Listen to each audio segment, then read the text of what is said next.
Good afternoon, guys. Today we are going to discuss about the topic consumer surplus. So consumer surplus concept பற்றி தான் நம்ம இன்றைக்கி பார்க்க போகிறோம். ஸோ நம்ம வந்து லாஸ்ட் கிளாஸில் வந்து ஈக்வி மார்ஜினல் யூட்டிலிட்டினா என்ன அண்ட் டிமினிஷிங் மார்ஜினல் யூட்டிலிட்டினா என்ன அப்படின்னு கிளியராக பார்த்தோம். So continuation of today's class is consumer surplus. So இந்த consumer surplus வந்து லைக் இன்ட்ரடியூஸ் பண்ணுது அப்படி யாருன்னு பார்த்தீங்கன்னா கிளாசிக்கல் எக்கானமிஸ்ட் தான் லைக் இனிஷியலாக வந்து இந்த கான்செப்டை இன்ட்ரடியூஸ் பண்ணியிருக்காங்க. லேட்டர் அவங்களுக்கு அப்புறம் இது வந்து மாடிஃபை பண்ணி யார் வந்து கொடுத்துருக்காங்க அப்படின்னு பார்த்தீங்கன்னா ஜேவன்ஸ் அண்ட் ஜூல் டிப்யூட் அப்படிங்கிற 2 பேர் தான் வந்து அந்த கிளாசிக்கல் எக்கானமிஸ்ட் இன்ட்ரடியூஸ் பண்ண கான்செப்டை வந்து மாடிஃபை பண்ணி கொடுத்துருக்காங்க. இவங்க 2 பேரும் ஃப்ரெஞ்ச் இன்ஜினியர் எக்கானமிஸ்ட். எந்த இயரில் பண்ணியிருக்காங்க அப்படின்னு பார்த்தீங்கன்னா இந்த இயர் ஆஃப் 1844 ஜீவன்ஸ் அண்ட் ஜூலும் மாடிஃபை பண்ணி கொடுத்துருக்காங்க. எது கன்சியூமர் சர்ப்ளஸ். இவங்க மாடிஃபை பண்ணாலும் அது மோஸ்ட் ரிஃபைன்ட் ஃபார்ம் ஒரு கிளியர் கான்செப்ட் வந்து யார் கொடுத்தாங்கன்னு பார்த்தீங்கன்னா மார்ஷல் ஆல்ஃப்ரெட் மார்ஷல் தான் அந்த கான்செப்டுக்கே ஒரு கிளியர் இன்ஃபர்மேஷன் கொடுத்துருக்காரு. அண்ட் இந்த லா வந்து இந்த கான்செப்ட் வந்து எதில் பேஸ் பண்ணி எந்த லாவில் பேஸ் பண்ணி இருக்குது அப்படின்னு பார்த்தீங்கன்னா it is based upon the diminishing marginal utility அப்படிங்கிற அந்த லாவை பேஸ் பண்ணி தான் இந்த கான்செப்டை வந்து டிஃபைன் பண்ணியிருக்காங்க. And you guys very well know about diminishing marginal utility, right? Okay, so coming to definition. So definition பார்த்தீங்கன்னா அந்த டெஃபினேஷன் உங்களுக்கு புரியணுன்னா let me tell you an example. First ஒரு எக்ஸாம்பிள் சொன்னால் உங்களுக்கு வந்து இந்த டெஃபினேஷன் ரொம்பவே நல்லா புரியும். ஓகேவா? ஸோ நீங்கள் ஒரு கடைக்கு போகிறீங்க. கடைக்கு போய் உங்களுக்கு வந்து ஒரு ட்ரெஸ் வந்து ரொம்ப பிடிச்சிருச்சு. ஸோ அது ஒரு 200 ருபீஸாக இருந்தாலும் பரவாயில்ல, நான் அந்த ட்ரெஸ்ஸை வாங்கிடுவேன் அப்படின்னு நினச்சி தான் நீங்கள் உள்ளே போகிறீங்க. ட்ரெஸ்ஸை மட்டும் வாங்காமல் போகக்கூடாது. ஒரு 200 இருந்தாலும் நான் கண்டிப்பாக வாங்குவேன் அப்படின்னு உள்ளே போய் அந்த ட்ரெஸ்ஸோட வேல்யூ கேட்குறீங்க, அந்த ட்ரெஸ்ஸோட ப்ரைஸ் கேட்குறீங்க. அப்போ வந்து ட்ரெஸ்ஸோட ப்ரைஸ் வந்து எவ்வளோ சொல்கிறாங்கன்னா 150 ருபீஸ் அப்படின்னு சொல்கிறாங்க. ஸோ நீங்கள் வந்து நினச்சிட்டு போனது என்ன, நீங்கள் வந்து 200 இருந்தாலும் நான் வாங்கிடுவேன் அப்படின்னு நினச்சிட்டு உள்ளே போகிறீங்க. ஆனால் வந்து அதோட ஆக்சுவல் ப்ரைஸ் எவ்வளோ சொல்லியிருக்காங்க, 150 தான் சொல்லியிருக்காங்க. உங்களுக்கு எவ்வளோ சேவ் ஆகுதுங்க, 50 ருபீஸ் சேவ் ஆகுது. அந்த 50 ருபீஸை தான் கன்சியூமர் சர்ப்ளஸ் அப்படின்னு சொல்கிறாங்க. ஸோ நீங்கள் நினச்சிட்டு போகிற ப்ரைஸ் தான் பொட்டென்ஷியல் ப்ரைஸ் அப்படின்னு சொல்லுவோம். அண்ட் த ஆக்சுவல் ப்ரைஸ் அந்த கடைக்காரர் சொல்கிற ப்ரைஸ் வந்து 150 ருபீஸ் தான் இல்லையா? ஸோ கன்சியூமர் சர்ப்ளஸ் எப்படி ஃபைண்ட் அவுட் பண்ணுறோம், உங்கள்கிட்ட நீங்கள் நினச்சிட்டு போனதை விட கம்மியாக சொல்கிறாங்க இல்லையா? ஸோ அந்த எவ்வளோ பணம் மிச்சமாகுது, உங்கள்கிட்ட 50 ருபீஸ் மிச்சமாகுது. அந்த 50 ருபீஸை தான் கன்சியூமர் சர்ப்ளஸ் அப்படின்னு சொல்கிறாங்க. ஸோ அதுதான் இந்த கன்சியூமர் சர்ப்ளஸோட கான்செப்டே. ஸோ இப்போ டெஃபினிஷன் படிங்க. Alfred Marshall defines consumer surplus as the excess price which a person would be willing to pay a thing rather than go without the thing அப்படின்னு சொல்கிறாங்க. the excess priceனா இங்கே இன்னும் எவ்வளோ 200. ஸோ the excess price வந்து 200 இருந்தாலும் பரவாயில்ல, நான் I am willing to pay, he is willing to pay rather than go without a thing. So வாங்காமல் போகக்கூடாது அப்படின்னு நினைக்கிறீங்களே, ஸோ அதுதான் rather than go without a thing. So, over that which he actually does pay is the economic measure of surplus satisfaction. So ஆனால் வந்து நீங்கள் எவ்வளோ ஆக்சுவலாக பே பண்ணுறீங்க, ஆக்சுவலி டஸ் பே இஸ் அந்த ஆக்சுவலாக பே பண்ணுற காசு தான் economic measure of surplus satisfaction அப்படின்னு சொல்கிறாங்க. So this may be called as consumer surplus. இதுதான் கன்சியூமர் சர்ப்ளஸ் அப்படின்னு சொல்கிறோம். ஸோ எப்பயுமே டெஃபினேஷன் வந்து நீங்கள் புரிஞ்சுக்கிட்டு படிச்சிங்கன்னா ஈஸியாக படிக்கலாம். ஓகேவா? எக்ஸாமில் வந்து டெஃபினேஷன் அங்கே எப்படி இருக்கோ நீங்கள் அப்படியே கரெக்டாக எழுதுனா தான் உங்களுக்கு ஃபுல் மார்க்ஸ் கிடைக்கும். ஓகேவா? So this is the definition.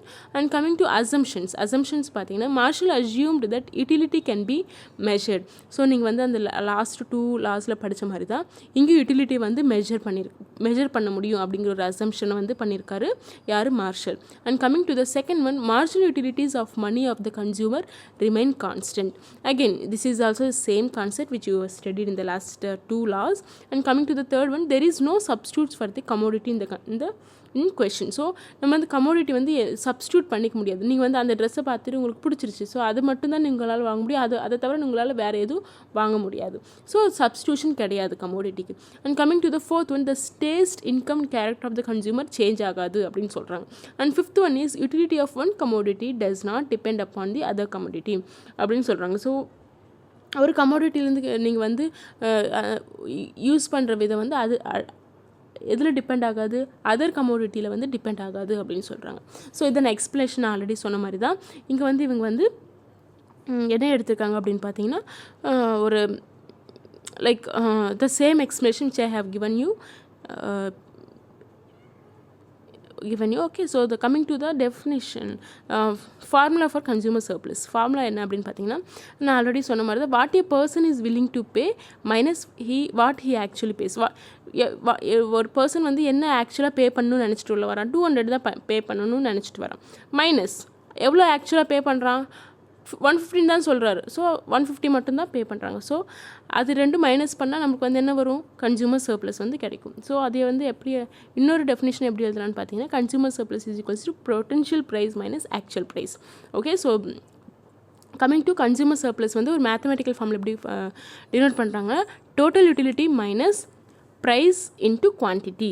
So price அந்த கம்யூனிட்டியோட ப்ரைஸ் இன்ட்டு எவ்வளோ குவான்டிட்டி அப்படிங்கிறது வந்து மல்டிப்ளை பண்ணி டோட்டல் யூட்டிலிட்டிலேருந்து அதை வந்து சப்ராக்ட் பண்ணால் நம்மளுக்கு வந்து கன்சூமர் சர்ப்ளஸ் கிடைக்கும். ஸோ இது வந்து இந்த ஃபார்மில் வந்து ஞாபகம் வச்சுக்கோங்க, total utility minus price into quantity. Okay, so this is the formula you need to remember. And coming to tabular column. So இங்கே வந்து ஃபஸ்ட் வந்து யூனிட்ஸ் ஆஃப் கமோடிட்டி எத்தனை வந்து இங்கே எடுத்திருக்காங்க, 5 யூனிட்ஸ் ஆஃப் ஆப்பிள் எடுத்திருக்காங்க, 1 2 3 4 and 5. ஓகேவா. ஸோ செகண்ட் காலம் பார்த்தீங்கன்னா willingness to pay or potential price. இது வந்து மார்ஜினல் யூட்டிலிட்டியாக கூட சொல்லிக்கலாம். எவ்வளோ வந்து பே பண்ணணுன்னு அவங்க நினைக்கிறாங்கன்னா, நம்ம வந்து இங்கே ட்ரெஸ் எடுத்த மாதிரி இங்கே ஆப்பிள் எடுத்திருக்காங்க. ஃபஸ்ட் ஆப்பிள் வந்து சாப்பிட்றப்போ ஒரு 6 ரூபாய் இருந்தாலும் பரவாயில்ல, நான் பே பண்ணி சாப்பிடுவேன் அப்படின்னு வந்து நினைக்கிறாங்க. இது வந்து பொட்டன்ஷியல் ப்ரைஸ் எப்பயுமே வந்து அவங்களோட அசம்ஷன் ப்ரைஸ் தான். ஆக்சுவல் ப்ரைஸ் வந்து வேறு, கடைக்காரன் சொல்கிறது தான் ஆக்சுவல் ப்ரைஸ். பொட்டன்ஷியல் ப்ரைஸ் அது எவ்வளோ இருந்தாலும் நான் பே பண்ணி சாப்பிட்றணும், அது வாங்கிடணும் அப்படின்னு நினைக்கிறோம்ல, அதுதான் வந்து பொட்டன்ஷியல் ப்ரைஸ். ஓகேவா. அண்ட் செகண்ட் ஆப்பிளோட வந்து ப்ரைஸ் வந்து 5 rupees இருந்தால் போதும், நான் சாப்பிட்டுக்கிறேன் அப்படின்னு நினைக்கிறது தான் 5. எப்பயும் மார்ஜினல் யூட்டிலிட்டி வந்து கம்மியாகிட்டே இருக்கும். இங்கே பார்த்தீங்கன்னா டிக்ரீஸ் ஆகிட்டே இருக்குது, 6 5 4 3 2. ஸோ டிக்ரீஸ் ஆகிட்டே இருக்குது மார்ஜினல் யூட்டிலிட்டி. இந்த ஆக்சுவல் ப்ரைஸ் வந்து கான்ஸ்டன்ட், எல்லாத்துக்குமே 2 rupees தான். ஒரு ஆப்பிளோட மதிப்பு வந்து 2 rupees தான். ஆனால் நீங்கள் வந்து மார்ஜினல் யூட்டிலிட்டி இங்கே பொட்டன்ஷியல் ப்ரைஸ் பார்த்தீங்கன்னா வந்து கிரேட்டர் நம்பர்லேருந்து டிக்ரீஸ் ஆகிட்டே இருக்குது. அது வந்து நீங்கள் வந்து பே பண்ணணும்னு நினைக்கிற வந்து ப்ரைஸை தான் பொட்டன்ஷியல் ப்ரைஸ். ஓகேவா. ஸோ கன்சூமர் சர்ப்ளஸ் எப்படி ஃபைண்ட் அவுட் பண்ணுவோம், potential price minus actual price. இங்கே வந்து பொட்டன்ஷியல் ப்ரைஸ் ஃபஸ்ட்டு ரோவில் பார்த்தீங்கன்னா 6, actual price is 2, 6 minus 2 is equals to 4. And second column பார்த்தீங்கன்னா பொட்டன்ஷியல் ப்ரைஸ் வந்து 5 and actual price is 2. So 5 minus 2 is equals to 3. இப்படி தான் நம்ம வந்து கன்சூமர் சர்ப்ளஸ் ஃபைண்ட் அவுட் பண்ணுறோம், potential price minus actual price. இது ரெண்டும் சப்ராக்ட் பண்ணிங்கன்னா நமக்கு வந்து லைக் கன்சூமர் சர்ப்ளஸ் வந்து நம்ம ஃபைண்ட் அவுட் பண்ண முடியும். அண்ட் வந்து நீங்கள் டோட்டல் பண்ணிக்கணும்னா எல்லா பொட்டன்ஷியல் ப்ரைஸ் வந்து ஆட் பண்ணிக்கிட்டு நம்மளுக்கு எவ்வளோ கிடைக்கிது, 20. இதுதான் டோட்டல் யூட்டிலிட்டி. ஓகேவா. ஸோ இந்த ஆக்சுவல் ப்ரைஸ் அதே மாதிரி தான், எல்லாரோட ஆக்சுவல் ப்ரைஸ் வந்து ஆட் பண்ணிக்கிட்டு நமக்கு 10 கிடைக்கிது. ஸோ இந்த same way you need to total all the 3 rows. ஓகேவா. இந்த பொட்டன்ஷியல் ப்ரைஸ் ஆட் பண்ணிக்கிங்க, 20 கிடைக்கிது, ஆக்சுவல் ப்ரைஸ் எல்லாம் ஆட் பண்ணிட்டு 10 கிடைக்கிது, அண்ட் கன்சூமர் சர்ப்ளஸ் எல்லாத்தையும் ஆட் பண்ணிக்கிட்டு நமக்கு வந்து 10 கிடைக்கிது. ஓகேவா. இதுதான் டேபிளர் காலம், ரொம்ப ரொம்ப easy. And coming to the formula பார்த்தீங்கன்னா, கன்சூமர் சர்ப்ளஸ் ஃபார்முலா நம்ம ஆல்ரெடி என்ன படித்தோம், டோட்டல் யூட்டிலிட்டி இன்ட்டு டெக்ஸ்ட் புக்கில் சேஞ்ச் பண்ணிக்கோங்க, total utility minus price into commodity. So total utility நான் சொன்ன மாதிரி 20. ஓகேவா. அண்ட் கமிங் டு ப்ரைஸ் என்ன, 2 rupees. த ஆக்சுவல் ப்ரைஸ் வந்து 2 rupees இன்ட்டு எத்தனை கமோடிட்டி எடுத்திருக்கோம், கமோடிட்டி எவ்வளோ எடுத்திருக்கோம், 5 எடுத்திருக்கோம் இல்லையா. 5 ஆப்பிள்ஸை நம்ம வந்து கமோடிட்டி எடுத்துருக்கோம், அதை 5 போட்டிருக்காங்க. So 20 minus 2 into 5 10. So 20 minus 10 is equals to 10. So அதான் consumer surplus. And coming to graph பார்த்தீங்கன்னா எக்ஸ் ஆக்சிஸில் வந்து குவான்டிட்டி டிமாண்டட் எடுத்திருக்கோம் அண்ட் ப்ரைஸ் எடுத்திருக்கோம். ஸோ குவான்டிட்டி டிமாண்டட்னா 5 குவான்டிட்டிஸ் இல்லையா, 5 ஆப்பிள்ஸ் எடுத்திருக்கோம், அதுதான் OQ. அண்ட் இது வந்து ப்ரைஸ் வந்து அந்த ஆப்பிளோட ப்ரைஸு தான் ஒய் ஆக்சிஸில் எடுத்திருக்கோம். ஸோ எப்பயுமே எந்த கிராஃபை ட்ரா பண்ணுறப்பையும் X axis Y axis mention பண்ணுறது மறக்கக்கூடாது. ஓகேவா. அது ரொம்ப ரொம்ப இம்பார்ட்டன்ட். எக்ஸ் ஆக்சிஸ்னால் என்ன, ஒய் ஆக்சிஸ்னால் என்ன அப்படிங்கிறது வந்து நம்ம வந்து கண்டிப்பாக அங்கே மென்ஷன் பண்ணி ஆகணும். And origin 0. ஸோ வந்து இங்கே வந்து நீங்கள் பார்த்தீங்கன்னா அந்த கிராஃப், அந்த கர்வ் இருக்கு இல்லையா, அதுதான் வந்து D1 வந்து ரெப்ரசென்ட் பண்ணுறாங்க. அந்த D1 என்ன ரெப்ரசென்ட் பண்ணுதுன்னா, அது வந்து it is representing consumer, it is representing. So D1 shows the utility which the consumer derives from a purchase of the commodity. So இது வந்து D1 என்ன ரெப்ரசென்ட் பண்ணுது அப்படின்னு பார்த்தீங்கன்னா, அந்த கன்சியூமர் வந்து யூட்டிலிட்டி, அந்த ஆப்பிள் சாப்பிட்டா அவருக்கு வந்து ஒரு சாட்டிஸ்ஃபேக்ஷன், ஒரு யூஸ்ஃபுல்னஸ் கிடைக்குது இல்லையா, அதை தான் ரெப்ரசென்ட் பண்ணுது D1. ஓகேவா. இங்கே வந்து நீங்கள் வந்து ODCQ OPCQ, இங்கே ODCQ ஃபஸ்ட் வந்து OPCQ தான் ஆக்சுவல் ப்ரைஸ். ஃபஸ்ட்டு குவான்டிட்டி வந்து ஓக்யூ எடுத்துக்கிட்டோம்னா அதோட ப்ரைஸ் வந்து OP. Okay, so the actual price வந்து ஓபிசிக்யூ. ஓகே, நமக்கு வந்து கன்சியூமர் சர்ப்ளஸ் எப்படி கிடைக்கும் அப்படின்னு பார்த்தீங்கன்னா, நீங்கள் வந்து இந்த ஃபுல் ஓடிசிக்யூ தான் நீங்கள் வந்து potential price.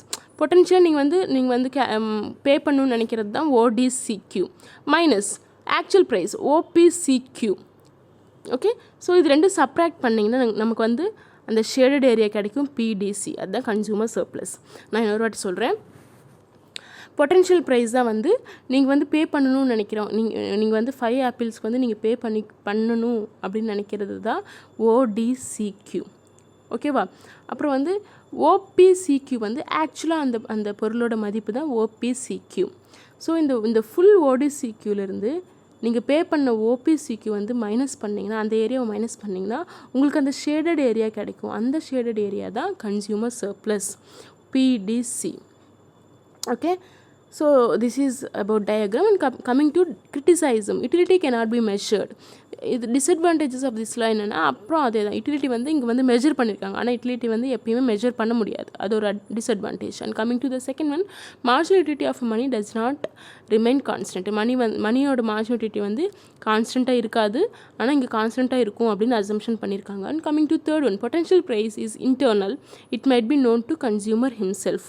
So potential price வந்து நம்மளால் கெஸ் பண்ண முடியாது.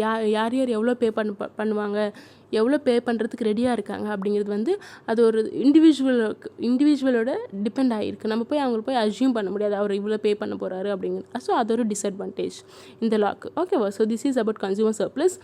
Read this topic perfectly today. This is one of the important question you may expect in your exam. Okay, thank you.